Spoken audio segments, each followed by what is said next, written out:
This month's CentreSteer podcast is sponsored by Commonwealth Classics. Commonwealth Classics is a direct importer of classic vehicles from Europe and South America and has a rotating collection of rare and unique Land Rovers. Their showroom is located in Virginia, just 45 minutes from downtown Washington, D.C. Visit cwclassics.com to view their current inventory of classic vehicles, and be sure to follow them on Instagram so you can see what they're up to. Thanks, Commonwealth Classics, for your continued support of the podcast.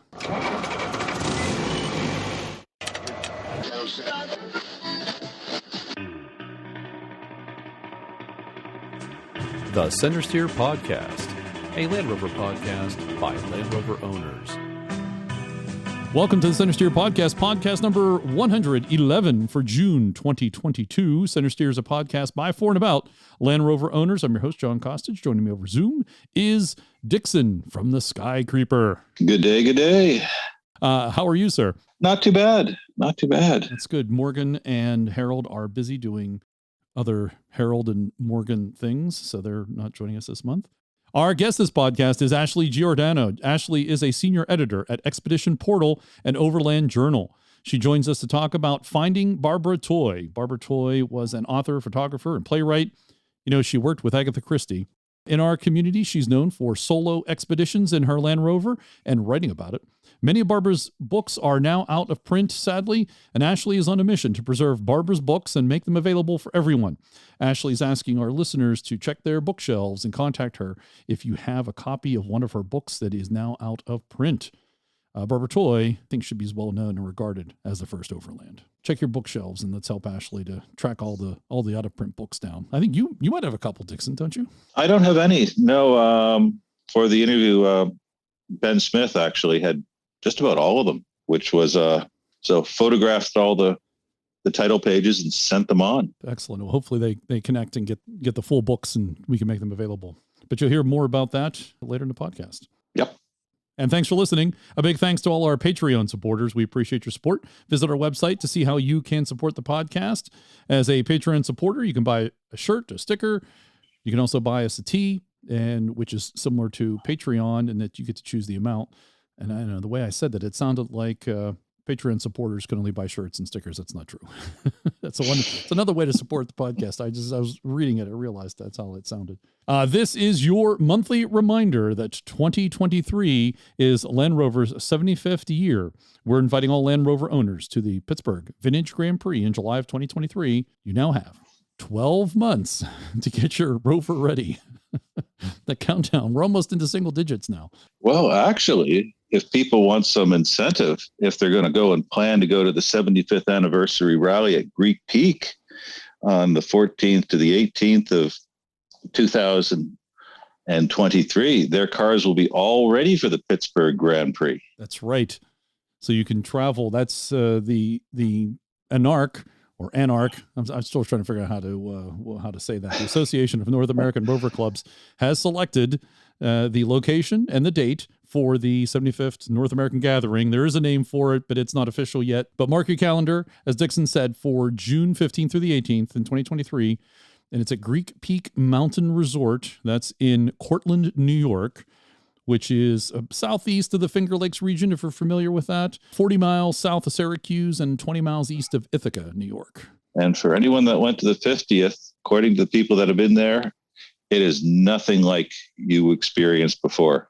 It's better. It's better, right? Oh, huge investments have gone into that place. It is really something I understand. Yeah, I think they're going to have an extensive trail system. There's going to be work parties in advance of the event to get trails cut, working with the resort folks to have all that done. So the resort is very excited to have us too. We're planning some good things too. It should be a good event. So there you go, Dixon. Get your Rover ready for both events. Yes.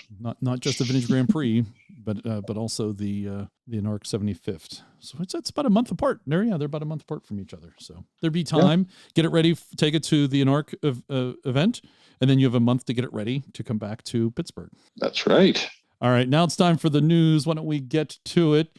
First up, the annual report, JLR's annual report came out for 2022.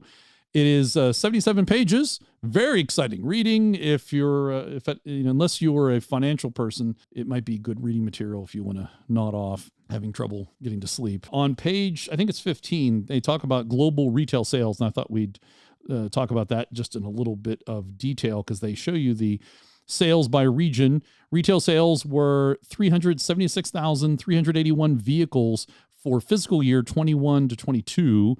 And that is down 14.4% year on year. The decline was primarily a result of semiconductor shortage supply, which impacted production from the second quarter. Retail sales fell down in all markets year on year, including China down almost 14%, North America down 17.6%, Europe down 9.1%, UK down 23.6%. Overseas, the rest of the overseas markets were down 2.8%, and production volumes were limited by the semiconductor shortage supply. Though they say here that as the year progressed, the shortage gradually eased, and the third quarter saw an increase in production volumes compared to the second quarter. Of course, they had a drop again because China went back into a lockdown in March of 2022. And then retail sales by brand and model family. So they have the 3 Land Rover model families and then Jaguar. Jaguar's all one model family. So Jaguar for the fiscal year, they sold 77,381 units, and that's a 20.8% decrease. Range Rover sold 175,000 units. That's a 18% decrease. Defender sold almost 62,000 units, and that was a 36.4% increase. And Discovery sold 62,000 units. That must be the whole family of Discoveries. And that was a decrease of 25%. So Defender was Defender keeping the lights on, right? 376,000 units is good for, what was it, 18.3 billion pounds of revenue? Yes. Which is pretty good for, was it a 400 million pound profit before taxes and stuff. Going through the report, the interesting thing is that they listed as order bank, 168,471 units. This is the backlog of people that have put down deposits or some type of thing to get a car. That's what, 40% of their sales. That tells you the demand. Can you imagine if they didn't have the shortages of the chips that they could, they couldn't keep the things on the lot. They can't keep them on the lot now, but it'd be like as we say here in America, selling like hotcakes. Mm-hmm. And then moving on, JLR CEO on chips, EVs, quality, and discovery, the model that is. So Terry Bollare, CEO of JLR, has proved to be something of a Goodwood superfan. He has attended most Goodwood events since he arrived on the job 20 months ago on a mission to implement a revival and electrification plan he labeled Reimagine. So Autocar got to talk with him at the Goodwood Festival. So they had some questions and answers here. So I'll read you a couple of them. I'm not going to go through them all. So if you want to see the whole thing, of course, a link in the show notes. First question, you've just driven the famous Goodwood Hill. Did you enjoy it? He responds, of course, but unfortunately I had to go as a passenger. I would have loved to drive myself, but I couldn't because I didn't have the correct license. Next year, he hopes to have the correct license. Then they asked him, did you believe events like Goodwood are important for marques like Jaguar and Land Rover? He responds, they're extremely important. Our profile as a modern luxury company should extend far beyond the cars themselves. It has to encompass the whole ownership experience, and that means into places like this. In the future, we will make sure it does. The only thing that I find interesting there's many things interesting in this, but it's the title on quality. Well, that's the next. That was, I think, the next question here. Yeah, JLR models have been criticized in the past for quality, and you promised improvements. Have you delivered on them? He responds, yes, we have. I wish I could show you our graphs back in the office. We have progressed everywhere, but especially with our newest models. The new Range Rover is now setting an extremely high standard, our highest, and we are doing very well with the new Defender 2. All I can say is time will tell with that. Something that goes back to the British Leyland days. Yes. Time and the J.D. Power and Associates surveys, right? Yes. How have you coped with the shortage in semiconductors? And he responded, to be candid, we are not very good with the difficulties first emerged. We were unprepared and we were quite naive. We had up to 140 suppliers, and in some, we didn't even know where the semiconductors were in our cars. We've worked extremely hard on the problem. Now we have far fewer favored suppliers, fewer than a double-digit number, and we have worked with them to make huge improvements. It's been a very difficult problem, but it has brought us big benefits for the long term. Oh, I expect them, like many other companies, are now looking into their supply chains, where stuff is coming from, and whether or not they can actually get it in the future. Well, it's good that he acknowledged, though, that they had problems, because if you're not acknowledging it, and they were probably all, I bet you everybody was shocked that they had 140 suppliers that had chips in something they didn't realize, or didn't realize it had a chip. That's a lot. That's a lot, yes. So next question.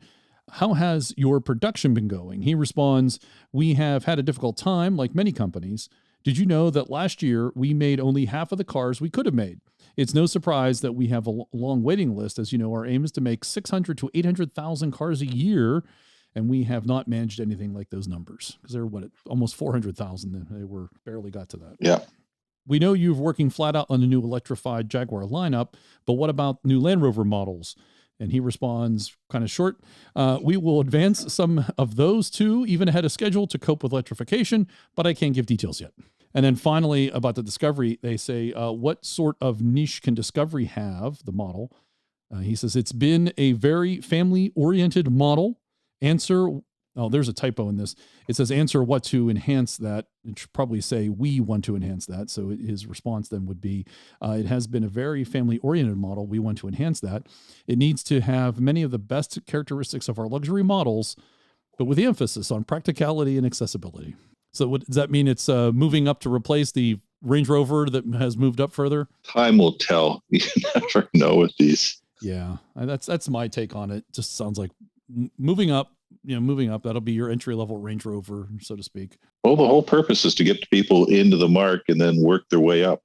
Next, EU votes to uphold gas diesel car ban from 2035 on. So in July 2021, the European Commission published an official plan that covered renewable energy sources, renovating buildings, and a proposed ban on the sale of new cars equipped with combustion engines from 2035. The green strategy was widely discussed, and some of the largest economies in the European Union were not particularly happy with the planned sales ban. However, just earlier this week, lawmakers in the EU voted to uphold the ICE ban from the middle of the next decade. The final shape of the law will be discussed with member states later this year, though it is already known that a plan is for the automakers to reduce CO2 emissions of their fleets by 100% by 2035. Basically, that means no petrol, diesel, or hybrid vehicles will be available on the new car market in the European Union. It's important to note that this ban doesn't mean existing combustion-powered vehicles will be banned from the streets. The voting from earlier this week doesn't effectively kill the combustion engine in Europe, though, not just yet. Before that happens, an agreement between all 27 EU nations needs to be reached, and this could be a very difficult task. Germany, for example, is against a full ban on new cars with combustion engines and proposes an exception to the rule for vehicles powered by synthetic fuels. And Italy's Minister of Ecological Transition also said the future of the car, quote, cannot be just full electric, unquote.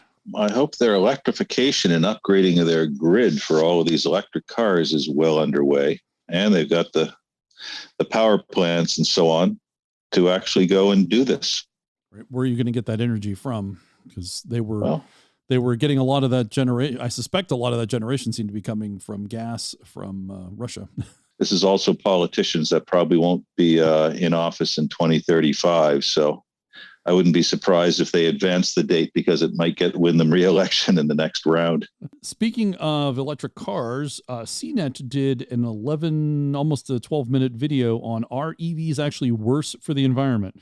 So I'll let you watch it yourself, but I think they did a really nice job on it in the sense that, is it, and this, they go into detail about how they set up the discussion. I don't want to say experiment, but they set up their reasoning, their thinking on this, and they look at the carbon footprint, and they use they stay in the United States, and where is the energy costs the worst, which I think is in Wisconsin or Minnesota, if I remember correctly. And then so they talk about that, and then they take two cars to compare. So they take a Tesla Model 3 against a BMW. I think it's a 340i xDrive.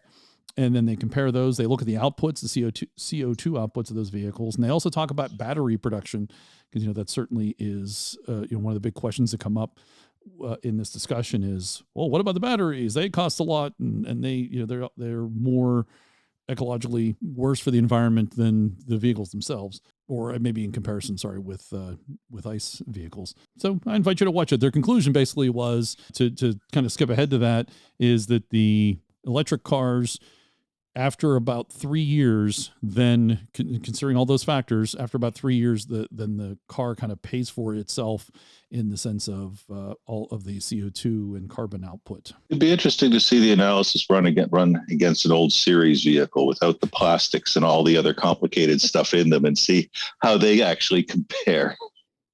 Yeah, exactly.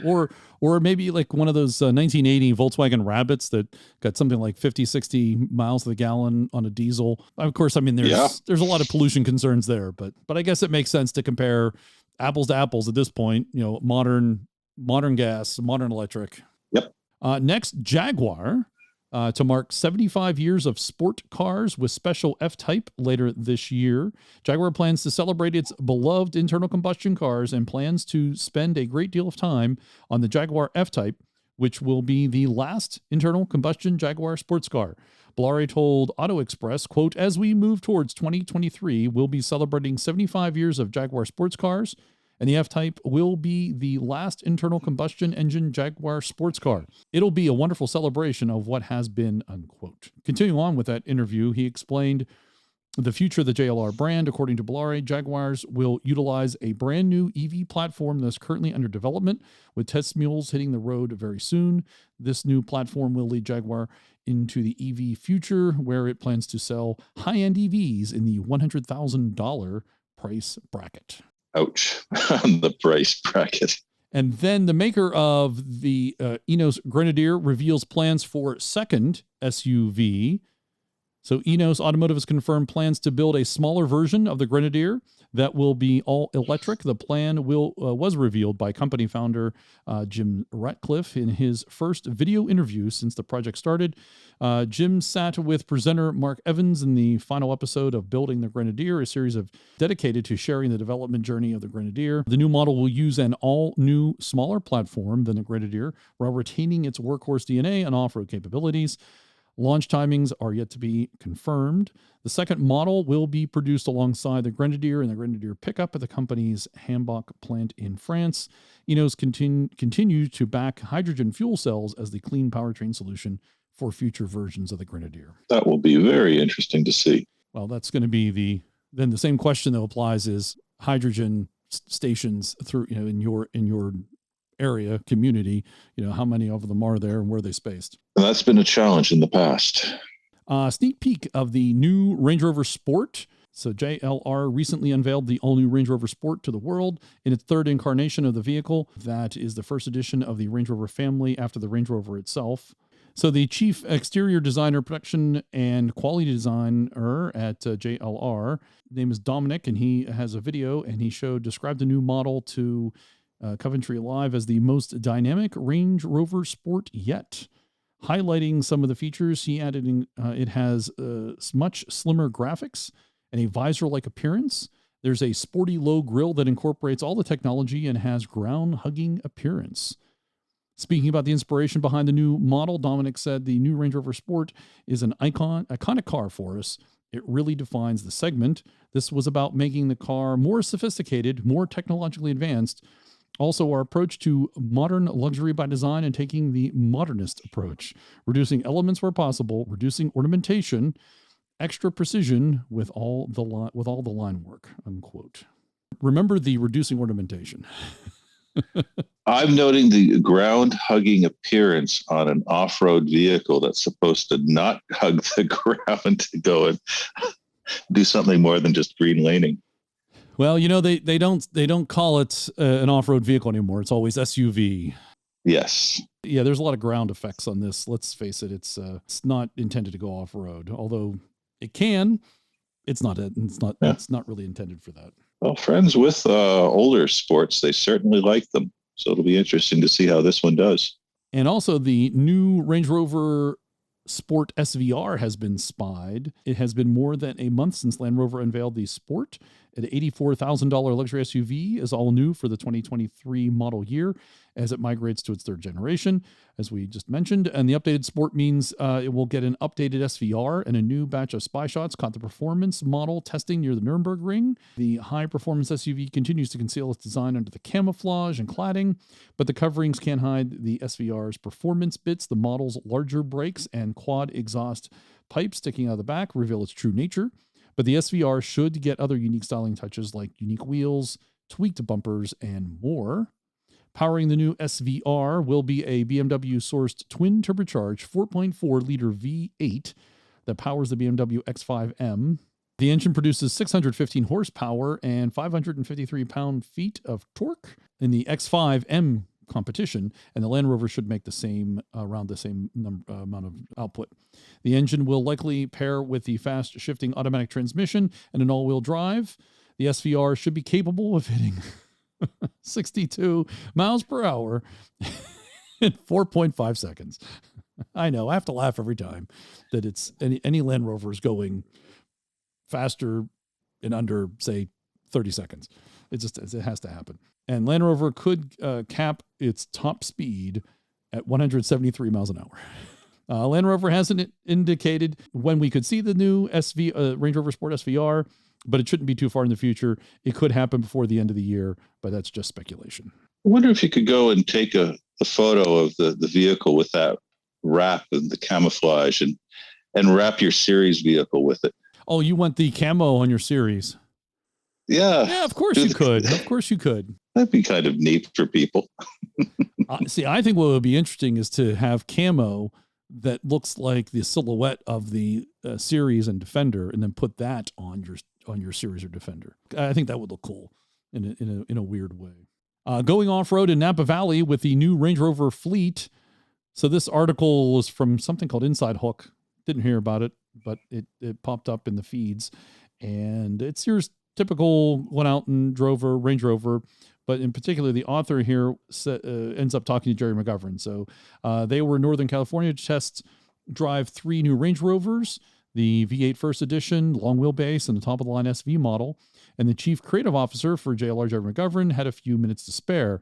But where to begin with a man whose dramatic update of the esteemed British car maker's flagship model, only the 5th in 50 years, has turned heads and got everyone talking. Question, the design, obviously. And Jerry responds here, the driver for all our designs is a modest approach that some interpret as minimalism. It's not minimalism, it's reductive. It's clean and free from over-ornamentation. It's about hierarchy. Everything is pared back and beautifully surfaced. Because of that, you can see what it is. It's a Range Rover. When you look at this car compared to the previous model, it's still clearly a Range Rover. It's got the DNA, but it's defined by the technology that enabled us to achieve it. Before, we didn't have the capability to produce vehicles with this amount of reduction. Paring things back exposes any imperfections.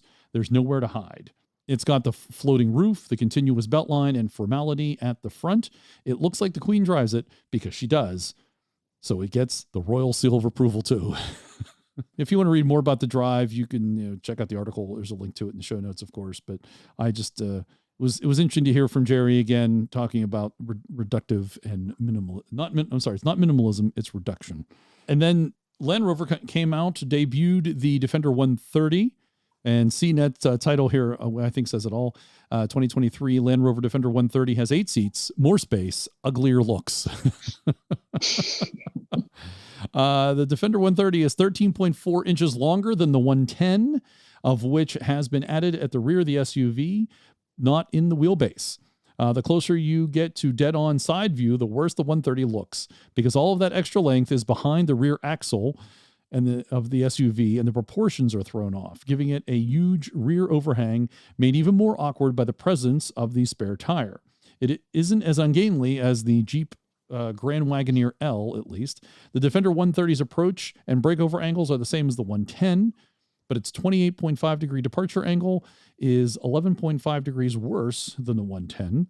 Air suspension is standard fitment on the 130, and other capabilities are the same as the rest of the Defender family.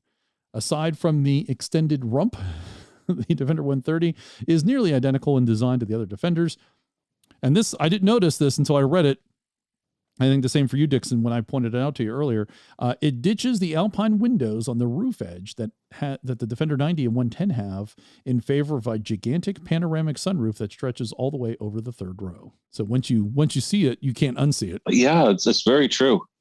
But that gigantic, sheet of glass, well, multiple sheets of glass, no doubt, because it probably opens, very different, at least for Land Rover. I think it would have been nice to leave those Alpine window in, especially for that larger version. But maybe that panoramic roof might be better. But I like that allusion to the old ones with the Alpine. Yes.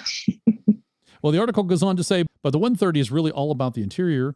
All of that extra space has gone to the third row, which has a 3 across bench instead of the Defender 110's optional 2-seat third row. Oh, I didn't notice that too. Is that in the front? All that space has gone to the third row. Oh, okay. So it's the third row that has a 3 across bench seat. Gotcha. With the rearmost seats up, it has nearly 14 cubic inches of cargo space, besting the 110 by around 3 cubic feet. But fold the third rows, and the 130 has almost 9 cubic feet more room. There's a lot more leg room and shoulder room in a 130's third row too, and the second row slides and folds for easy access.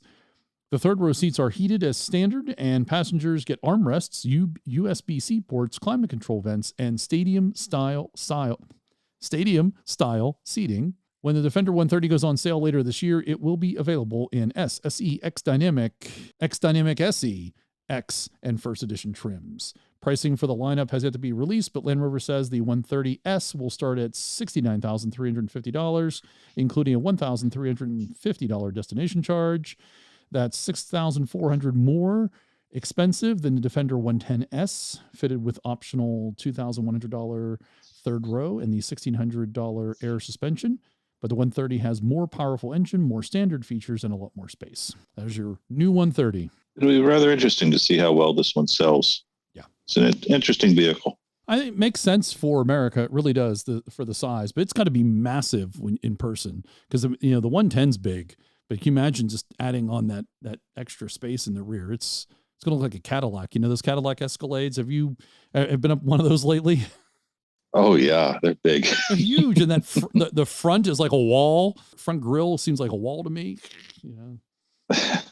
Speaking of a 110, Autoblog had a neat little article called Land Rover 110. Can you sleep in it? This is the modern version of that. So in this, and you can certainly read the article for yourself. I'll read a couple paragraphs here about the space. The biggest thing when it comes to camping in your car is whether there's enough space for you and possibly a partner to lay down comfortably. This also depends on whether the seats fold flat, which the 110 they do. Once down, there's roughly 64 inches of space lengthwise from the door to where the seat cushions are folded forward, which you can see pictured above. 64 inches isn't a lot, even to me, a relatively short guy at 5'7". That's the author. Thankfully, the cushions that are folded forward act as somewhat of a nice pillow for a few more inches of room. If you don't mind your feet dangling a bit, you can put your head towards the rear of the car and have much more room, 77 inches worth, or the length of the full-size mattress. If you happen to do most of your camping alone, you're in luck, because then you can kind of go diagonally, and they say get 76 inches, I guess, diagonally. I'm not sure where the 77 inches, I guess, is to the door. Width-wise, at its narrowest, the Defender is 45 inches across, right in between the width of a twin mattress and a full mattress, which is a solid amount for two people sleeping side by side. The Defender is quite a bit wider towards the middle of the vehicle, as well as if you need that room. Height is something that isn't considered a lot when you're sleeping in the car. But the author says, I can tell you from first-hand experience, waking up in the middle of the night and smacking your head on the ceiling isn't so fun. Thankfully, you don't have that problem with the Defender. With its 36 inches at its lowest point, there's enough room to sit up straight with an inch or two to spare. The verdict. While the Defender is a great vehicle to sleep in, it isn't perfect. All those 15 windows that make the greenhouse feel airy and much larger than it actually is also need to be covered up if you want any kind of privacy or sleep past dawn. They're seemingly tedious, easy fix though, and you can do that with a YouTube tutorial, which by the way is really cool. I did watch that YouTube tutorial on basically blocking out your windows. Additionally, at 36 inches long, the lie flat section of the interior can feel a bit cramped, especially for those who are taller than the author is. The biggest criticism he has, though, is that there's no way to open the tailgate from the inside of the car. His Crosstrek suffers from the same issue.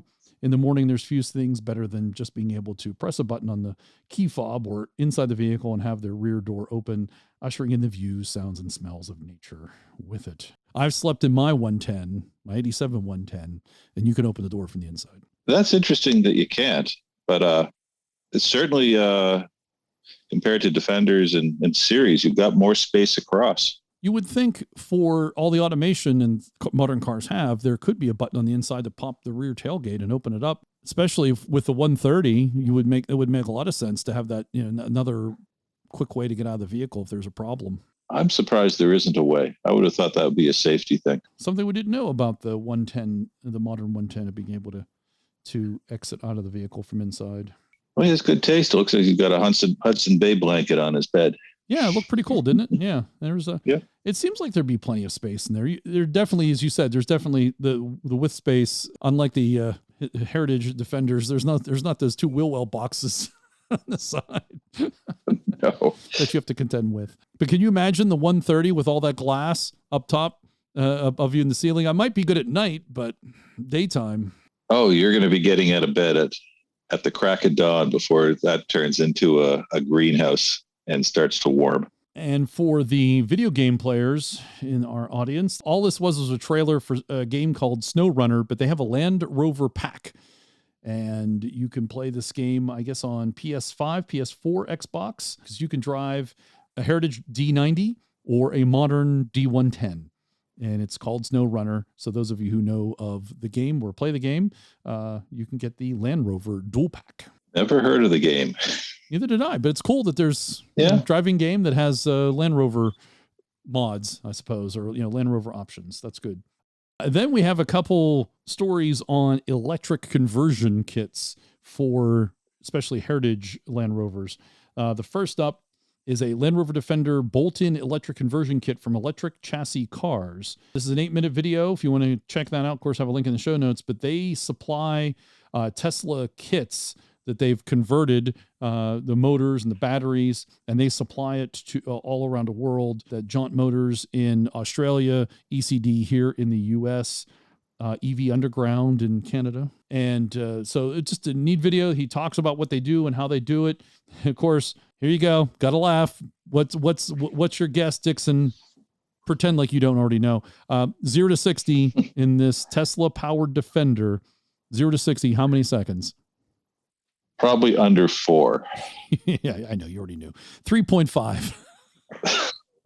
I mean, still, even though you hear 3.5 seconds in a D90. How do they do that? The range is probably only about 100 miles, which means the battery isn't going to be that large in it. But to have that kind of acceleration out of a Defender or something like that, you need to wait to keep the tires sticking to the road. You'd be 4-wheel drifting, I would have thought. Well, they do say they more than recommend, I guess it's required that you update the axles because there's so much torque going to it. You have to update the axles. I think 0 to 60 in maybe like 10 seconds seems like a nice number. Is there, I don't know that I need to do it in under 10 seconds. Is that really necessary? But hey, no comment. Yeah. Coming from a series vehicle that's about 32 seconds from 0 to 50. Right. 0 to 60, never. Never. Never. Yes. On a flatbed. Yes. Then another article came through. This one is entitled, Finally, an Affordable Defender EV Conversion Kit. And this article is from AutoWeek, and there is no shortage of companies at the moment that will convert a classic Defender into an EV for a 6-figure sum. But at last, there's something at the other end of the price spectrum, a new EV conversion kit for classic Defenders designed to be installed by a suitably qualified mechanic. It promises emissions-free driving for a fraction of the price of other conversions, and it's meant to bolt right in with minimal modifications. Electrogenic is behind the new drop-in kit, that's in quotes there, which features an electric motor designed to be bolted to the existing clutch bell housing in the Defender. Offering 120 horsepower, 174 pound-feet of torque, a 52 kilowatt-hour battery, meanwhile fits under the hood in place of the engine, promising 100-mile range. The system permits 7.5 kilowatt AC charging, but hardware for faster charging standards will also be offered as an option. Regenerative braking is a standard feature. The kit is nominally aimed at owners who use their Defenders on the farm, which tend to be diesel in Europe, keeping older machines running decades after they were built. The kit has a price tag of £24,000 or about $29,500, which represents a serious discount off the conversions offered by other coach builders at the moment. Part of the reason is the smaller battery and also the approach of adding electric motors to the existing clutch bell housing, as this effectively a cassette conversion approach rather than something requiring more modification. This kit also doesn't go crazy on horsepower, with some offering up to 600 horsepower in the old Defender. The company says that owners will be able to save at least £6,000, $7,300 in fuel costs over the course of a year on farm work, allowing for the conversion to pay for itself in 4 years. I'm actually very curious about the chance to maybe convert my Defender to electric. I think that would be a neat way to go. I think it's just a matter of time. As much as I love the diesel, and I really do, but if the electric had the same amount of torque, and got me even marginally better miles per gallon, I use that in quotes, that'd be great. A lot of it still comes down to range anxiety. The new Range Rover is 70 miles. This is 100 miles. People want more than that. And once you do get that, maybe through additional battery packs that you can go hide in the wheel wells or something like that, where the petrol tanks currently are, you might be able to do something with this. It's certainly something to keep watching. My normal drive around town, 100 miles would be perfect. Even as I live about basically 20 miles from Pittsburgh, I feel comfortable taking a couple trips in and out of Pittsburgh, and it wouldn't be a problem to charge. But it's like if I were then wanting to go to Mar or the birthday party or the Anarch up at Greek Peak, then you start having concerns. Are there charging stations within the 100 miles all the way across? And then there's the timing too. How long is it going to take to charge? Yep. And can you use those chargers? Do you have the right connector? Well, you won't be doing the Great American Trail with it, at least not yet. Someday, maybe. I don't think they're there yet. I think it'll probably be able to happen, especially when you have a, Heritage Defender and you've got that roof rack, especially the one I have on mine. That's perfect to put some solar panels on that. Could you imagine, slapping some good high-powered capacity, which I know we don't have yet, but when we do, we're a few years away from those type of solar panels. I know, but it'll happen someday. It will. And my Defender's ready for it. It's got the right roof rack. It's got that flat roof rack on it. Finally, in the news, first ever Land Rover rare Jaguars join Queen Elizabeth II's Jubilee Parade. JLR became a part of Queen Elizabeth II's Platinum Jubilee celebration with 26 of its cars on display to commemorate Her Majesty's 70th years of dedicated service. The British automaker also donated a Defender 130 to the British Red Cross to support its operations in the UK. The company's representative will work with the Red Cross to adapt the 130 before it goes into service. During the Queen's Jubilee celebrations, 2 of her Land Rover Defenders were part of a pageant, along with 3 Jaguar and Land Rover vehicles from the James Bond films. Other vehicles included a collection of rare Jaguar convertibles, including a bespoke 1965 Series 1 E-Type Roadster with a comprehensive list of enhancements and metallic blue paintwork inspired by the Union flag. Other noteworthy Jaguar Land Rover vehicles that participated in the pageant included the first Land Rover that came into the world. That'd be UE, right? If you don't count the prototypes. Yeah, I think this is the one that was at the Amsterdam Motor Show in 48, so that is UE. Yeah. The parade also featured an F-Pace electric hybrid. There was also an electric I-Pace from the E-Trophy Racing Series. The procession of Land Rovers covered a 3-kilometer route through the mall and Buckingham Palace, along with more than 10,000 volunteers and creative celebrating the Queen's 7 decades on the throne with carnival of music, art, dance, theater. The procession of JLR vehicles also featured notable brand fans and cultural icons, including Bear Grylls and Dame Joan Collins. I did see some pictures from that. It was nice to see the vehicles. I don't think they tripped anything, but maybe they probably did. No, I've seen pictures of the pageant. Spectacular. Aren't you required? Should be, yes.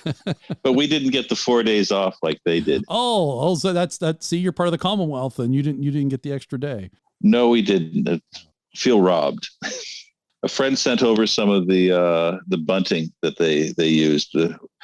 English flags, Union Jacks, and stuff like that. So I put that up around the campsite at the birthday party. That's the news for June 2022. Knightsbridge Overland seat covers help protect your classic Land Rover. Whether you're on the trail or cruising around town, they're the perfect solution for protecting your pristine Land Rover seats or to cover up your well-worn and aged seats.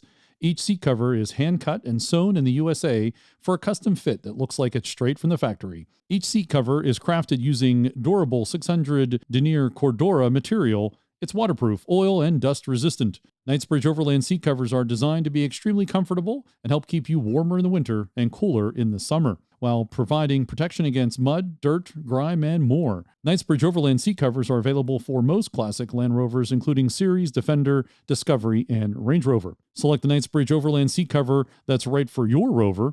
Available in both tactical and non-tactical versions in 4 colors: black, tan, mocha, and gray. I have the mocha in my 110.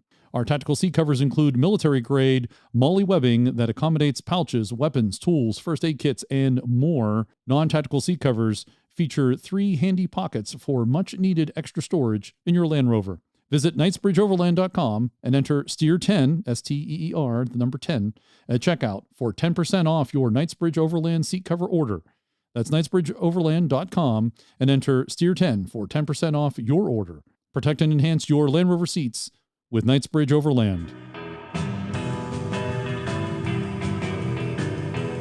And now on the CentreSteeer podcast, all the way from the great province of Alberta in Calgary, Canada, is Ashley Giordano. She is the senior editor of Overland Journal, or a senior editor. I apologize if you're more than one. Welcome to the show, Ashley. Thank you. Thank you so much for having me. You're here to talk about Barber Toy. Specifically, you have set up an Instagram account called Finding Barber Toy. It's your quest, which is a great quest, by the way, to preserve the legacy and stories of the adventurer, playwright, and author Barber Toy, who she was alive from 1908 to 2001. If you don't know about Barber Toy, and you should know about Barber Toy, listeners of the podcast, and that's why we have Ashley here to tell us about Barber Toy. So who is Barber Toy, Ashley? Yeah, so as you said, Barber Toy was an adventuress and playwright, and she's also an author. She was also VP of the Land Rover Registry for a time, fellow of the Royal Geographical Society, and she was actually really like a Land Rover influencer of her time back in the 1950s. An influencer before there was influencers. Yeah, for sure. I guess the story goes she was sitting in a pub in London, and a friend of hers bet her that she couldn't drive to Baghdad, and she said that she was going to do it. So then she tracked down a Land Rover Series 1 and proceeded to do so. When is this? 1951, I believe, around that time, early 1950s. And so she did it. She was like, I'm out of here. She went all the way, came back home, and kind of didn't stop after that, and traveled all over the world in a Land Rover of some sort. Mostly her Series 1, I believe. Was that Pollyanna, or is Pollyanna? Yes. Pollyanna was the original. And Pollyanna is actually still around. Oh, is it? Yeah. Do we know the details? Yes. So she lives in the UK. From what I understand, Tom Pickford is a Land Rover restoration guy. Yes. He's pretty well known, but yeah, he has Pollyanna. He has possession of her. So yeah, she still drives and runs, and very cool. And so 1950s, when she started this, what did she do before she got into, was she a car person before that, or an adventurer? Yeah, well, yes and no. So she originally started out like quite young working at bookstores. And then when she moved to the UK from Australia, she worked in the theater business, and she actually worked with Agatha Christie at some point. So they were, yeah, really? I know. What? Right? Did she, was she like a co-writer or an editor or something? Yeah, they worked on, I think it was one play together. I'll have to double check my notes. But yeah, so they were, they knew each other. So that's pretty cool. That is impressive. Yeah. And then I guess after that, she did get married for a little while, and she traveled with her husband. And that's kind of when she became a fellow of the Royal Geographical Society. So they did a little bit of travel first, and then And this was pre-Land Rover days, I take it? Yes. So that probably whet their appetite. I don't believe from what I've read that it was vehicle-based travel. It could have been, I'm not sure. But yeah, it was the first trip that she did in that Land Rover Pollyanna that happened from that, a result of that bet that went on. Did that bet take place from the Grenadier pub? It seems that's where all of these overland adventures are supposed to start, at the Grenadier. Oh my gosh, I have no idea, but that's one thing that I really want to find out. So that's on my list of things to find out, is which pub it was at, which should be interesting to see if I can. That's where the first overland folks started. That was allegedly, that's where it, like they had the idea, whether that's apocryphal or not, but that's supposedly where it happened. And that's one of the reasons why Ineos has named their Land Rover, or excuse me, their Defender variant, I guess, the Grenadier, because of that storied history of that pub. Ooh, fun fact. So Pollyanna, she travels in Pollyanna, 1950, and she ends up, I take it, writing, is this one of the first books? She ended up writing 9 books, I think? Yeah. So it's 8, but then I've heard that Traveling the Incense Route is kind of an adaptation of the Highway of the Three Kings. But I haven't read the Highway of the Three Kings yet, so I'm not sure if that's true. So we'll see. As references to 1950, the Land Rover Pollyanna. So did she travel alone? She did. So she and her husband separated before she took off on this trip. And so all of her travels that she did from then on were by herself. Interestingly enough, when she was in Saudi Arabia, she had to have somebody go with her. And so she did have, I think it was a younger kid who would sit beside her, but because the vehicle was like, she was sitting in the driver's seat, but it was opposite. Yeah, I think that what's in Saudi, they drive on, they are like America, they drive on the right-hand side of the road. And so she had a British left-hand drive vehicle. Gotcha. So they just got away with it because they thought that he was driving. Yeah. Yeah, I read that you had an article called "Traveling the Incense Route with Barbara Toy" in the June or July 2021 edition of Expedition Portal, and I did read a little bit of that. You mentioned that in the story that she had trouble getting through from Yemen into Saudi Arabia, and then she had to have a kind of an escort. Right. Yeah. And I believe women weren't allowed to drive back then. They weren't allowed to drive in Saudi Arabia until like last year. I mean, I think it was 2019 that women were able to drive Saudi. I believe it was around that time. And so that's another reason she had the male with her in the quote driver's seat, unquote. This first trip she took in Pollyanna, she went to, did you say Baghdad? Yes. And then was it just Baghdad and back? Or did she travel on from there? Yeah, it was from Gibraltar to Baghdad and then from Baghdad back to London. What's happened after that? Did she get a bug, and was she like in the UK for like a week and said, I'm going somewhere else? Yeah, so she went to Libya, I believe, quite soon after that trip. And that would be, she then wrote the book A Fool in the Desert, covering that. And then following that trip, Kuwait and Saudi. I believe after that was the round the world trip. And then parts of Africa after that.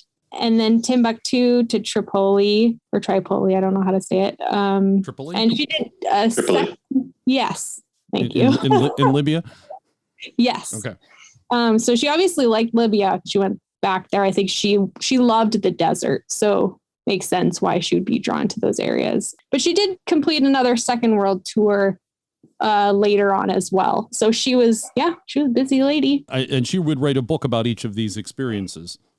That's correct. Did she work on her own vehicle, or was she mechanically inclined? Do we know? I believe from what I read, she did a little bit of training before she left at the Land Rover facility, I think. Okay. But otherwise, I think, it was the usual, take it to a shop or have help, or she would probably do basic things. Right. Was she I take it camping along the way, cooking her own food, all the traditional overland things we hear about? Yeah. Primus stove. I was reading about that in A Fool in the Desert. She's using a Primus stove. Did she get into technical off-road difficulties that she had to navigate, or was just the roads weren't great back in the 50s and 60s in most parts of the world? I believe when the thing is that because these books aren't available, it's really hard to know all of these details. But I do recall in traveling the incense route, she was driving on the beach in Yemen and there were some kind of like sketchy areas that she was using 4-wheel drive to get through. But yeah, I'm not sure other than that yet. It's one of the reasons we wanted to have you on the podcast is you've started this new Instagram account called Finding Barbara Toy. Did I get the right name? You got it. And because you're trying to preserve all this history and legacy and you're trying to find the books because they're out of print, correct? That's right. And so you part of this is to ask our listeners if you happen to have a copy. Are you looking for any copy, or are you looking for just first editions? What are you looking? And what books are you looking for? So I have Traveling the Incense Route, and I have A Fool in the Desert. And A Fool in the Desert, the copy you can buy online, but you can tell it's like a photographed kind of. It's not an original. Gotcha. I would love an original of all of the books, like just for my personal collection. But also when we figure out how to preserve these books, obviously we'll need an original copy. And I say we because I've been chatting with Greg Fitzgerald, who writes for Roverlog, and he was actually doing this. He was trying to track down all her books and trying to preserve them in 2019, I believe, before the pandemic hit. But it's a big job for one person. And so he connected with me recently. And I think if we tag team this mission, it'll be more fruitful than just one of us doing it. This is certainly an excellent exercise to collect these books, because I'd like to read them myself to see and hear what happened and what she did, because all we know about really is the first Overland, because it was well publicized. They had video of it, and documentaries were made of that, but not of Barbara Toy's run and runs. Excuse me, multiple. She had multiple runs. You have a nice list of the books out on a link from your Instagram page to all the books that you just mentioned. So as folks are curious what books they are, you can look at that. We'll have a link, of course, to your Instagram in the show notes. And that's all, I guess, is that the best way to get in touch with you about the books? You bet. Yeah. Instagram at Finding Barbara Toy, or I have a blog on there as well, which is in the link in bio on Instagram too. Was Pollyanna, the Series 1, was that the only vehicle she used, or did she traveled in another Land Rover, correct? She did, yeah. So I guess she had traveled in Pollyanna for quite some time, and the story goes that Land Rover was like, like the Land Rovers want like a little older now, and it might be nice to have an upgrade. And so she swapped out the vehicle, which I think she lamented about a little bit in one of her books. The Wikipedia page is amazing, so I would highly recommend visiting that. I do. I have looked at the Wikipedia page in the past. You're correct. I think I remember hearing that where she did switch from Pollyanna to like a Series 2. Was that the Dormobile? Maybe. No, the Dormobile was the third. Was the third. Okay. So but I think she did say, well, I kind of wish I had Pollyanna back. Yeah. Yeah. It looks like a long wheelbase Series 2 was the second, I believe. Okay. So I guess ended up being three vehicles she ended up using. Which is interesting. Like, where did those go? Because I think all this attention has been paid to Pollyanna, rightfully so. But her other Land Rovers, I don't know where they've ended up. Yeah, the Dormobile and the Dormobile was a 2A. Yes, 1961, I think, 2A. I thought it was it was a 109, wasn't it? 109. The third one, yes, certainly it's a 109. And then, is the Dormobile number 2 or is it 109 number 2? The Dormobile is number 3. I know that Land Rover pressured her to go and swap to a Series 2 because it matched with their marketing efforts with the Series 2 that came out, and she had published her books starting in 55 to 56. So they came out in 55, 56, 57, 58, I think, something like that. So she was well known by Rover. So it's like, here's a Series 2 trade. And they gave Pollyanna away to one of their employees. What? And then there's a whole story of what went on with Pollyanna and so on. So she then went and did a journey with the Series 2, but she didn't like it. It was not as reliable as the 80-inch. Of course. Did that have a name? I don't know. Not that I know of.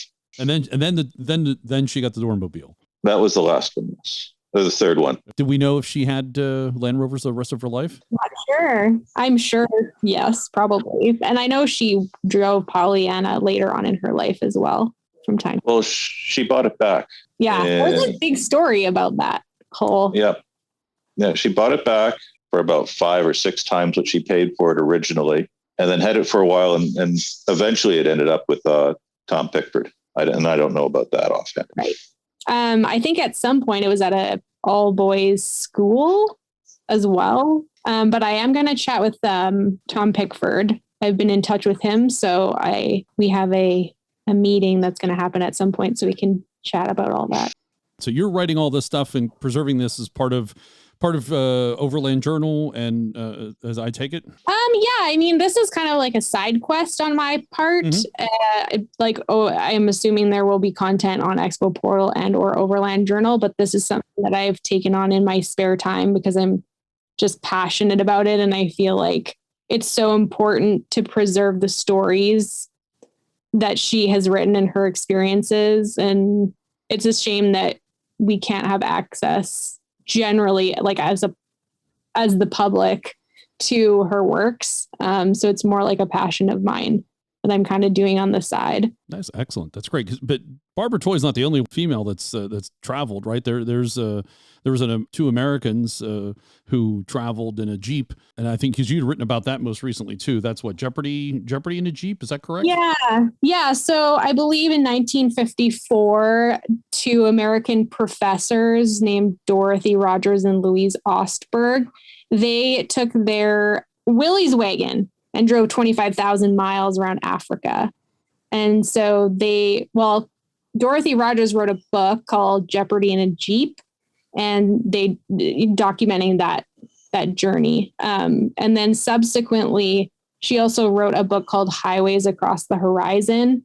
And in that, they did a round the world tour in an FC 170 with an Alaskan camper. Yeah, I've just started that book as well because it's another one that I've had to source on the internet. Right. Tough. I'm sure some of the stuff is still tough to find, right? Yes. So the Americans, they had traveled, what did we say, 1954 or something like that? Is that right? And they traveled all around Africa. You wrote an article and appeared in Expedition Portal back in May of 2021. And that was a good read. My favorite part is how they connect with the first Overland folks. Could you add a little color to that connection? Yes. Oh my gosh. I actually laughed out loud when I read this section, but Dorothy Rogers wrote about how they ran into the Oxford Cambridge Africa expedition guys and kind of was very sassy about the fact that they had just done 25,000 miles in Africa. And I guess the Oxford Cambridge guys were just starting their journey. And the Oxford Cambridge guys are like, oh, so where are you gals headed? And they're like, we just got back from driving all around Africa by ourselves in our Jeep. Like, no big deal. Yeah. So she added a little bit of sass in there, which I really thought was hilarious. And she mentioned something about one of the guys having to be airlifted out back to the UK to get some health treatment and got sick or something in Africa. And she was just like, oh, well. Must be nice. Because they didn't have any support, did they? Unlike, it sounds like Barbara had a little bit of support from Land Rover. And we know the first Overland, they had a lot of support. Correct. Yeah. And a lot of women have been driving overland forever. It's amazing the stuff that I have uncovered about all of these trips that have happened. But wait, there's more? Oh, yeah. Well, lots more. There's the Women's Unbound expedition that went to India. The 3 ladies that basically their husbands were mountaineers, all ex-military, and they made some comment to going with them, and their husband said, oh, you could never do this. And the reaction is, say what? And they got a Land Rover 107 and they drove to India and climbed a mountain. In fact, one of the husbands met them I guess, wanted to go with them or do something. And he didn't have the permissions, but the three ladies did, to go into areas that were basically not allowed to be gone into by non-Indians. Yes. They met up with the Prime Minister of India, I believe. Yeah, they met Nehru. Yeah. They're having all sorts of problems with customs. They met him, and suddenly they could do anything they wanted. Yeah, he gave them the go-ahead to go to, I believe the area was called is called Zanzibar. Yep. And they were the first women to hike and name a few, I think it was one peak, Wives Peak, I think they called it there. That was the Women's Overland Himalayan Expedition, I believe. Yep. Not self-promotion, but the April 2021 newsletter has an article on this by Jane Barrett, several page article on the Women's Unbound expedition. It's okay to mention OVLR. It's okay. Actually, there's part 2 in May. We can have a link to it in the show notes. Yeah. I would love Anyone can download it. Who else are you following then, in addition to the Americans and Barbara Toy? And is there anyone else that you're following and keeping track of? Yeah. Swiss duo Ella Maillard and Anne-Marie Schwarzenbach. They took a 1939 Ford Deluxe Roadster from Switzerland to Kabul, and they were both travel writers. And I wrote about that one as well on Expedition Portal.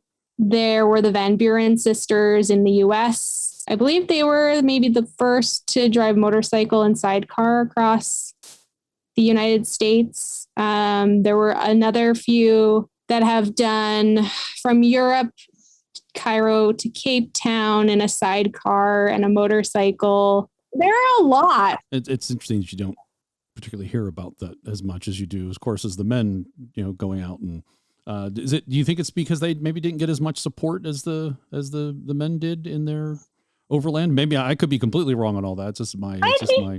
I think like cultural considerations, it actually blows my mind that not like more people don't know about Barbara Toy. I think that a lot of people in the Land Rover community know about her, but not necessarily in the overland community generally, which like shocks me because it just seems like she is as epic, if not more epic than the Oxford Cambridge expedition, but not as many people talk about her and know who she is. Yeah, she was on her own. Right. That's the thing. She was on her own. She did all this on her own. Yeah. Yeah. I mean, whether she's male or female, it doesn't matter. She was on her own. Exactly. Then you add in, being female at a time when, you couldn't drive in Saudi Arabia as an example, is a good example of that. Just the cultural issues that are involved in that. So, yep. Certainly glad you're tracking and writing about this and keeping that information out there. What are you looking for information from other journeys that maybe our listeners might know about? Maybe they have a book on their shelf and could tell you about or share with you. So my focus right now is Barbara Toy, but I'm always open to receiving any information about any trips that have gone on in the past. The one I'm working on right now is a lady called Lady Warren. And she did Algeria and Tunisia in a motor bicycle. And she traveled with a man, who she calls P.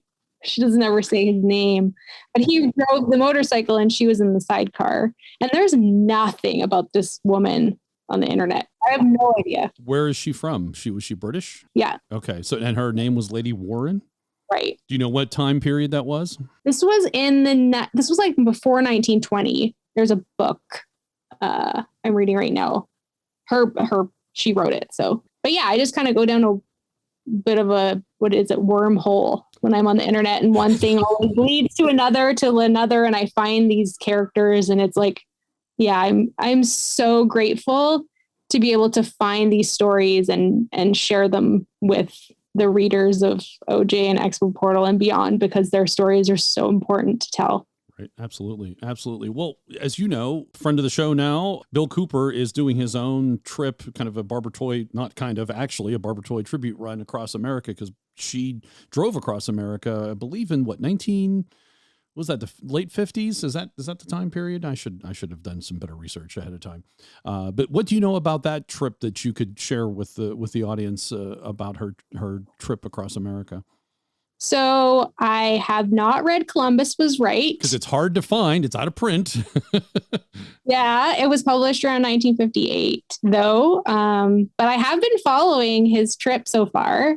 And I really hope that I can meet up with him along the way because it's such an amazing endeavor. And it's been really exciting kind of chatting with him about the trip. And I guess recreating it was kind of difficult because he doesn't necessarily have like exact points, but he probably chatted about that with you already. But yeah, he talked about how when she got to the East Coast, it was like 2 sentences. She went from Florida to like New York, and I went from Florida up to New York, and that was that was my East Coast trip. So I have a question of what your plans are once you've gathered, all of Barbara's books. Are you planning to write something yourself, or this seems like a grand idea, but like getting them republished? Or if you get extra copies, will you try to like send those to the Internet Archive so that they could be lent out digitally to people around the world? Or, what are your plans there, if any? Oh, yeah, that's a great question. Right now, I've just been kind of compiling information about her generally, but I've also been looking into who the next of kin is because I believe I'm not a copyright lawyer, so it has to be taken with a grain of salt and I have to do more digging. But I believe if you get the consent of whoever the person is that has the rights to the books, then you can republish in some fashion. So I'm trying to track down her next of kin, which is proving to be a bit of a challenge, but I think we'll get there. So that's one way. Did she have children? She did not. Okay. And what about brothers or sisters? Yeah. So she had a sister, and her sister married and had 2 boys, and they are Barbara Toy's nephews. And so, yeah, I've been kind of following that string along. So we'll see how that goes. I don't have any news about that at this point, but I might if there's a next time we chat. Absolutely. No. You never know. One of our listeners might know something and can put you in touch. Exactly. I mean, who knows? Maybe they're Land Rover people. Totally. It gets into your blood and it might be genetic. I also believe it's easier to get an ebook format done rather than getting the books republished. And I've reached out to some of the publishers that have either published her books, like, for example, Traveling the Incense Route. I think it's Bloomsbury, and they're not necessarily interested in republishing her books because the market's so small. And so an ebook might be the best format. So we want to make sure that we're going through with this in a really legit way and getting copyright approval for that. That should be really interesting. Ebook would be good. So we'll see. And that's another reason for you to come on the program, so we can help to get some interest in Barbara Toy and her books and get some demand created out there. So let your local bookstore publisher know. I don't know if that helps or not, but you never know. It might. Right. Well, all the books here look to have been printed by John Murray, a publishing house in the UK, and they're now owned by Grenadier, I believe, out of France. So contacting them might give you an idea of, do they still hold the copyright, or is it owned by a relative of Barbara Toy? Correct. So yeah, stay tuned on my blog and you will definitely learn more about all of those things. Yeah, I've been definitely in contact with some of the publishers. So you've been down that path of. Yeah. The cool thing about John Murray is, so obviously those records had to go somewhere, and they actually went to the National Museum of Scotland. And so all of Barbara Toy's information about her books and all of the, I guess, agreements and paperwork and things like that are apparently housed at the National Museum of Scotland. And so they've told me that it's voluminous and I need to be there to come and look at all of that paperwork in person. So They're not going to make photocopies and email them to you is what they're saying. No. Right. You need to come here. Lots of leads, which is very cool. Yeah, we'll see where this takes me. I think it will be an interesting journey. So you're tracking everything on the blog because ultimately you want to have like a repository, I take it, of information on Barbara Toy or get the books republished. And is there more to it than that? I don't know yet. We shall see. I kind of wanted to also track down her photographs because she was apparently like an avid photographer as well. And that was one of her hobbies. And so obviously there are photos in her books. And I'm kind of like, well, where did her photograph collection go? So I'd like to know where they are. So that's one thing I'm also trying to track down. And I know she wrote lots of letters. And I've been in contact with one family member of hers that has told me that she's got some letters and some Christmas cards and things like that. So I'm kind of in like investigation mode. And when it comes together, maybe I'll know a little bit more about like whether another type of book would be good or how it will all come together. But the blog's basically chronicling my journey trying to track this stuff down. So I see a book in the future, Finding Barbara Toy, right? It's a catchy title. It is actually, isn't it? Yes. Someone should pick that up and run with that on Instagram. Yeah. Finding Barbara Toy. Outside of the books that we know about, because she said she was a playwright and a storyteller and an author, did she do any plays or other books that we don't know about that maybe, or that we would know about we didn't know was Barbara Toy? So she wrote some other plays and screenplays. Mostly, I think one was called The Monkey's Paw, Murder at the Vicarage, Random Harvest, Man in Gray. Like mostly it was plays and screenplays. I don't have any evidence suggesting that she had other books, but I don't know. Maybe the journey will take me along and I will discover something else, but I can't say that right now. So how did you get into knowing about Barbara Toy and overlanding? Is there, what's Ashley's background? Oh my gosh. Yes. In 2013, my husband, Richard, and we took off from Vancouver, BC in our 1990 Toyota pickup with a rooftop tent and left our lives for the road, I guess. And we drove down to Costa Rica in our truck. We had actually worked, I was a paralegal before that, and he was a mechanical engineer technologist, and did wedding photography on the side. And we were just burnt out and ready for a change. And we came across all these blogs, these overland blogs, like Home on the Highway, Ruined Adventures. And they were all like taking old Toyota trucks down the Pan American Highway. So that's what we thought overlanding was. So yeah, we did that trip and then we ran out of money basically. So we parked our truck in Costa Rica and came home to Vancouver for a year and worked our butts off, went back down and finished up the South American leg of our trip. And I guess fast forward a few years later, we were living in Calgary and we're basically on lockdown. And I started to write more for several publications. And I took a course on women travelers.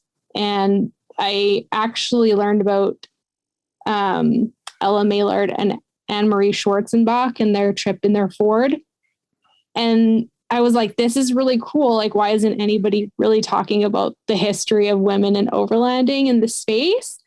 And it just like took me down this rabbit hole into the internet, finding all these women that had traveled.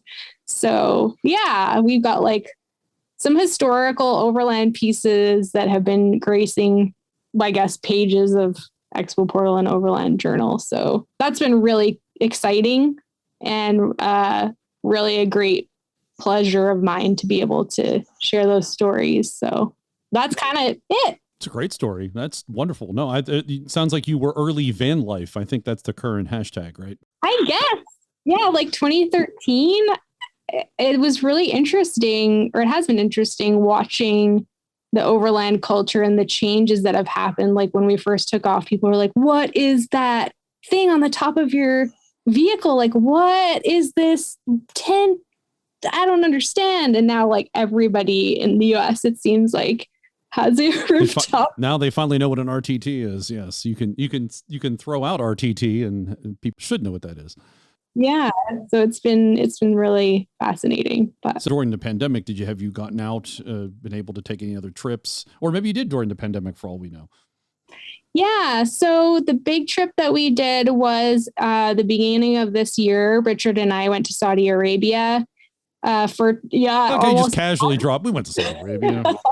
We actually decided on Saudi Arabia for several reasons, but one of them was because I read Traveling the Incense Route and I saw Barbara's experiences in the country, and I thought, how cool to go visit Hegra, like the ruined archaeological site, or like see the Hejaz Railway, which she went and saw. And so, yeah, she's been such an inspiration to me personally, and it's cool to see that morph into like a trip, like going to Saudi Arabia. So, and what did you how far did you get in Saudi Arabia? And I assume, were you allowed to drive?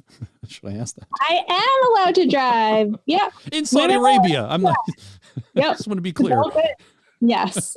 So we actually drove the equivalent amount of kilometers that it would take you to drive across Canada. And we hit like one central kind of circuit, because the country, it's very large. Yeah. And we felt like we barely scratched the surface there. So we're definitely eager to go back and explore more. What vehicle did you have? We rented a Toyota 4Tuner. That's okay. That's okay. What is a Toyota what? 4Tuner. 4Tuner. What is that? Yeah. It's not the 4Runner version. It's something else. It's like a little closer to the Prado, maybe. Yeah. Maybe. Okay. Mm-hmm. Yeah, it's definitely not 4Runner-esque. It's more like car-ish. Okay. They actually have roads, or are we talking, is this sand? Oh, yeah. They have lots of paved roads, and they have 5G pretty much all over the place. But we did go off-road and like into the dunes and into an area. The Tabuk province was really beautiful. It reminded us of Wadi Rum in Jordan, with these tall, towering, kind of orange rocks and sand, and it was really beautiful. Did you write about that? I have written a couple of things, but I am working on like more of a storytelling piece, but I haven't started it yet, but I will. Maybe this will be motivation. So maybe one day you'll be able to read about that in Overland Journal? Yes. Yeah. I've done a destinations piece for Overland Journal, and it gives more of like a kind of from a logistical point of view, how to get there, what to do, and like practical information. So we'll do more of like a nice storytelling piece, hopefully in Overland Journal or Expedition Portal. We'll see. Have you been anywhere else then recently, since aside from Saudi Arabia? USA. But yeah, other than that, Baja. I've heard of it. I've heard some good and some bad about it. Yeah, I come down to Overland Journal in Prescott, Arizona once in a while. So we like to head out to like Sedona or just wherever to camp in like warm weather. And then last year in November, we went down to Baja. That was my second time. And I think Richard's like third or fourth. And that was nice. We needed you over to the East Coast. When we shipped our vehicle back up from Buenos Aires in Argentina, we did do the East Coast, but like not well. So we need to get back over there and do it again. So we were in a hurry. You're in a hurry. Yeah. You hit the interstate, get going. Yeah. We have done the Maritimes in Canada, but obviously that's not the same. But yeah, we need to give the East side some love at some point. There's a couple things here to see, you know. This is as longtime listeners will know, they're probably waiting for me to make the push. Pittsburgh Vintage Grand Prix. It's in July. Think about it. Come on down. All right. The only vintage racing that takes place on city streets, I believe, in definitely North America and maybe the world, because there used to be two in the world, and I think we're down to one, which is the Pittsburgh one. Cool. So it's like pre-60s racing takes place, and then there's also a car show that takes place during one of the race weekends, the main race weekend, and that's when we show up with all the fabulous Land Rovers and Jaguars and Rolls Royce, everything, other stuff from all around the world. Because and this is Freelanders. And well, it's been a while since we've had a free. I think we have had one Freelander in all the years I've been going. And this is what I'm shocked at: all the classic vehicles that are in southwestern Pennsylvania. They all show up. Like where do these cars? You never see them except for the Vintage Grand Prix, and then whoom, there's got to be 3 dozen Jaguar X-Type XKEs. The long hood with the one with the long hood and the V12. There's like just rows of them, just rows. Like, oh, there's a ton of them. Where are they during the rest of the year? Never see them. Mysterious. It's a neat event, very interesting. And in 2023, as our longtime listeners will know, we're inviting all Land Rover owners to come to the Vintage Grand Prix in celebration of Land Rover's 75th anniversary. All of this research and reading about Barbara Toy, and in particular, has that pushed you towards Land Rover ownership? Oh my gosh. So everybody's going to be like, ugh, but I've never driven. Oh no, I have driven a Land Rover before, but only one time. And it wasn't a Series 1 or anything like that. What was it? So it was on the Rebel Rally. I was I was on staff, and Emily Miller loaned me her Land Rover. What was it? I'm the worst with vehicle things. I don't know what I'm doing in this industry. I'm so sorry. I think it was a Defender, but what I loved about it was that it like fit me as a small human because I'm 5'3", and Emily Miller is probably maybe around the same, maybe shorter than me. And so it really felt like I could see really well and I could do all the things really easily. And I liked it. I liked it on the road. So yeah, but I really want to. Was it stick shift or was it automatic? Automatic. And it might have been a Discovery. I'm trying to remember because did we interview Emily? Emily's been on the show, and I'm trying to remember. Think back. It's been several years. I'm trying to think back what she owned, but It might have been an LR3 or 4. Gotcha. Did it Ashley? Did it feel modern or not modern? Yes. Oh yes, it was modern. It might have been it was an LR3, LR4. That sounds about right. Yes, because I've seen some of those in the pictures. Yeah, and I'm confident that I'm more than confident that Emily knows how to drive a stick. So if it hadn't been a stick, then it's probably not a Defender. Yes. Yeah. I definitely want to. Oh, I've been in a Land Rover, so I know this is so bad. No, it's so bad. You are welcome on the show. You're now a friend of the show because you're doing cool Land Rover stuff. So do not second guess. Do not undermine yourself. You're good. You're fine. The reading and the research and the archiving, all of it still absolutely counts. Thank you. I appreciate that. No, but I come in from a travel side. So yes, yeah, I'm not the overland and the travel. Eventually the red hat you're wearing, it'll become green and you'll be fine. Yes. That's when we'll know. Well, if you ever make it to any Land Rover event or where we are, I guarantee you one of us would allow you to drive their vehicle.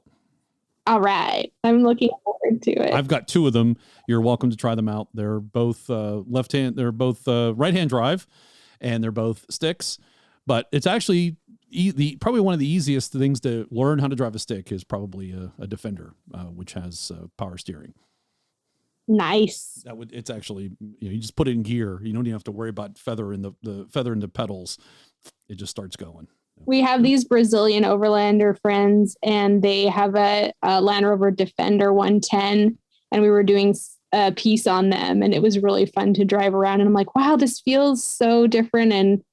And like, everybody's always like, oh, it feels the series, they all feel like tractors because they're coming from this background of. Yes, no, they are in fact tractors. Yes.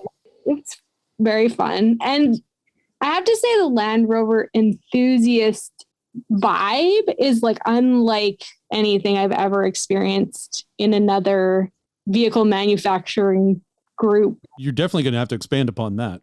Okay, so like we have a Toyota, obviously, and we'll do the Wave, right? Yes. Like a Toyota Wave, or like Jeep. People seem very connected. Also, people Wave. There's a Jeep Wave. There's a Volkswagen Wave. There's a Land Rover Wave. Yes, but I just feel like the Land Rover people I've talked to, there's just such this sense of community and connection and just enthusiasm and pride and just, yeah, all of those things. And I'm not sure that I've seen that elsewhere. It's just like so strong and so great. It's very cool. Yes, exactly. Absolutely. That's one of the reasons why there's a podcast. Yeah. because of the community and it's been said, I think Harold, who wasn't able to join us today, but I think Harold said, another Land Rover owner is just a friend you haven't met yet. Yeah. So I was asking about your history, and we're dubbing you a Land Rover owner. So now you're a friend we haven't actually met in person. Yes. How's that? I think I have that power. I'm not, if I don't, then I'm sorry. Power. Where do we want to go? What do we want to do? Is this good? Anything we didn't cover? Anything else we want to cover again? We're at about 50 minutes, which is actually pretty good. Okay, we'll wrap it up then. I don't know if Dixon looked like you might have had like a question or something. That's why I was just pausing there for an extra second. Did you have anything? Did you want to add? No. Okay. No, she actually wrote an article for Cornhill Magazine in 1961, and I'm actually finding that online for. I assume you're talking about Barbara money. Toy.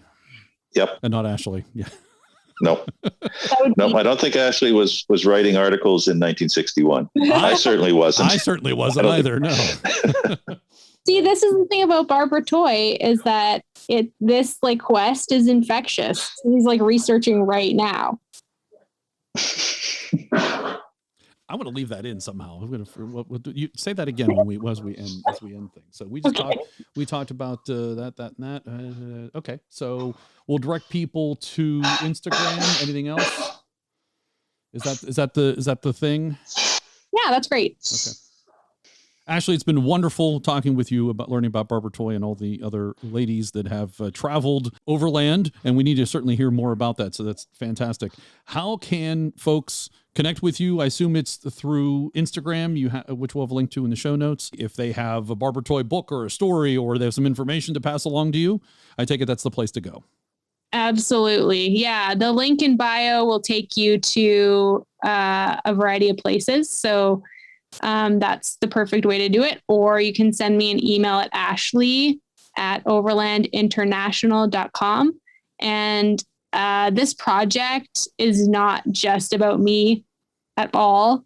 It's really about the community coming together. And I know that I don't know everything. And so if you have tips or any leads or information or photos or anything that you want to add about Barbara Toy, please don't hesitate to Instagram message me or email me. I'm more than happy to chat. As is evidenced by you coming on the podcast. I'm glad someone is taking up the reins and doing this, especially Barbara Toy, and tracking that information down. And hopefully we can maybe get some of those books back in print so people can read them. That'd be really cool. What our listeners do not know is that off camera or off mic, I guess, Dixon has in whatever secret location he is in today, just pulled almost all the books, Barbara Toy's books off the shelf. You're gonna do some sharing with Ashley, right? Oh yes, I will do some sharing. You ratted me out. I did. Dixon's kind of the archivist. Is that a good word? I guess that's a good word. Archivist for OVLR and an early Land Rover club and continuing Land Rover club history here in North America. So he's a good resource for that. And Anarch now too. And now Anarch, is it Anarch or Anarch? Anarch, Association of North American Rover Clubs. We'll have Ashley in with all the terminology eventually when she's driving around in a series vehicle. She just has to decide which series she wants. Does she want a Series 1 80-inch like Pollyanna? Does she want a Series 2? I'd actually recommend an early 2A, which would be like the Dormobile. And I'm not sure she wants to be into a Series 3. That's getting a little modern. You have to understand that for Dixon, he would call that a plushie. Series 3 is a semi-plushie. I'm corrected, sir. I am corrected. It's a gateway vehicle. Because it has a plastic dash. The 1, the 2, and the 2A, they were all metal dash. So that's where Dixon draws the line when they start padding the dashes. I guess the question is, what would be the most appropriate for me to take to like recreate some of Barbara Toy's route? Which Land Rover would I choose? It would be the Series 1 80-inch because that's what she did the majority of her travel in. Yeah. That's the one that Bill Cooper has. Nice. I'm glad we narrowed that down. I can make my plan now. There are a few in Western Canada. One project that might actually be coming up for sale in southern BC. It's a matter of keeping your eyes open. They do appear. Truth. There's the Land Rover Lifestyle, and then there's Series 1 Lifestyle. That's a whole different kettle of fish. Because no power steering, going to be a stick. It has climate control. So whatever the climate is outside, is it inside? Right. That's the same as our pickup, our 90 pickup. Oh, that's interesting. I didn't know there was a comparison there between Toyota and Land Rover that close. Land Rover was a design feature. Toyota's, it was usually rust. Valid point. That's a valid point, sir. As I said, Ashley, usually we wrap this up and it takes 3 or 4 times to actually say goodbyes. I'm not sure what number we're on right now, but thank you very much for coming on the program and talking about Barbara Toy. And folks know where to connect with you and update you with any Barbara Toy leads or information they might have. And if you're not already a listener or subscriber to Overland Journal, recommend you go out and check out Overland Journal and follow Ashley out there too on articles she has, because you can read about the Jeepo. Yeah. Yes, with Louise and Dorothy traveling in the Jeepo. I still really did enjoy that story about them meeting up with the first Overland guys. And yeah, we did it. How about you? I should screenshot it and send it to you, because that was like a little snippet of it. And it was just so hilarious that you'd love it. I wish you would. Because when I first read that, when in the article that you had, I took it as that they met up with them and the guys then hear that they had traveled into Africa, and the guys were thinking, well, maybe we'll go to Africa. And then they found out that the ladies had done it. And they're like, you know what, we're going to do Asia now. And then maybe that was, that's why I read it the first time. I was wrong. Does it become infectious? It becomes infectious for sure. As soon as people hear that I'm on this mission, they're like, ooh, kind of digging into it right away, which is very awesome. Thanks very much, Ashley. We appreciate you coming on and talking with us. Thank you so much for having me and letting Barbara Toy have her voice to be heard across podcasts. We hope you enjoyed show number 111. Was there a 111-inch wheelbase Land Rover ever? I don't think so. Our next number is what, 117? Is that the next? Somewhere around there, yes. Thanks to Dixon for joining us today. Thanks, Dixon. No problem. Also, thanks to Ashley Giordano, who is trying to find Barbara Toys. So don't forget to contact her if you have any of the out-of-print books. Even though we potentially have a contact that has them all, you never know. It's always good to have some other possibilities in the different qualities of books and things in the pipeline. And also thanks to the One True Pax for his continued production support. Thanks very much, Pax. Visit our website, CentreSteer.com, to listen to previous shows and for show notes, which have links to stories discussed in today's podcast. If you're listening to the podcast on our website, you can download a podcast app and subscribe so that you can have the podcast automatically delivered to you. We post a new podcast at the end of every month. You can connect with us on YouTube, Facebook, Twitter, Instagram, email, and voicemail. And you can directly support the show at patreon.com/CentreSteer, spelled in the British way, CENTRE. And you can buy us a t-shirt. You can buy yourself a t-shirt, a sticker, or a tee. Buy us a tee. Click on store on the menu of our webpage. In honor of Land Rover's 75th anniversary, you are invited to bring your Land Rover, especially Series and Defenders, to the Pittsburgh Vintage Grand Prix in 2023. You now have 12 months to prepare. Or 11 months to prepare for the Association of North American Rover Club's 75th anniversary due at Greek Peak in New York State. Is that displacing the birthday party? Yes, it will. The birthday party would have been the weekend after, and a double header is probably a bit much for people. So the birthday party is going to be moved into September sometime. Okay, so the OVLR, that's up in Ottawa, Ontario. The OVLR birthday party, typically in June, is being moved to September in 2023. That's right. The club's birthday is the solstice, so it's usually the weekend closest to that. And, well, Anarch is a little bit more important, considering it's been created by OVLR and the Virginia Club, Rove, and, well, actually hoping other clubs join in for the whole thing too. So how was the birthday party this year? Birthday party was the weather was fantastic. Quite a few vehicles there. Nothing like it used to be in the 90s, or something like the Mar or one of those events. But there's probably 40 vehicles there, all types. Didn't see a new Defender though. One passed us on the road. A bunch of series vehicles and so on. There was some lots of green laning and medium off roads that had some technical stuff to it. Everyone seemed to have a very good time. Forward control? No forward controls this year. Freelander? Oh, John.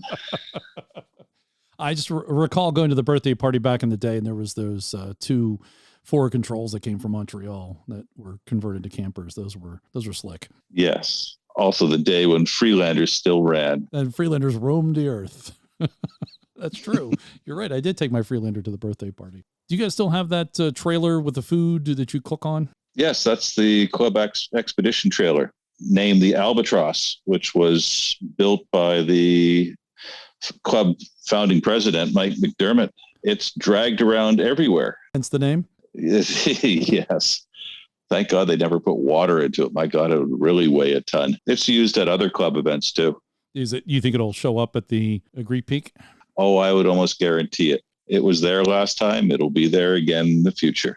It's an impressive piece of kit. I remember seeing that at the birthday party maybe 15 years ago now. Well, it's got 4-burner stoves down one side of it. It's got radios. It can carry all of the club's recovery gear and kit. There's a huge tarp that gets erected over the thing. It was well planned. Is that a Land Rover based trailer, or is it just a generic trailer? It was started off, there were several iterations of it that started off with Land Rover based, but it moved away as it became more and more practical. Exactly. There's the right term, practical. Thank you for listening to the podcast. We'd love to hear from you and what you're up to in your Land Rover, like going to the OVLR birthday party. Click on voicemail on the website, let us know, or send us an email. Until next time, I ask you to share the show with one other Land Rover enthusiast. Thank you for listening. You may now resume your important things.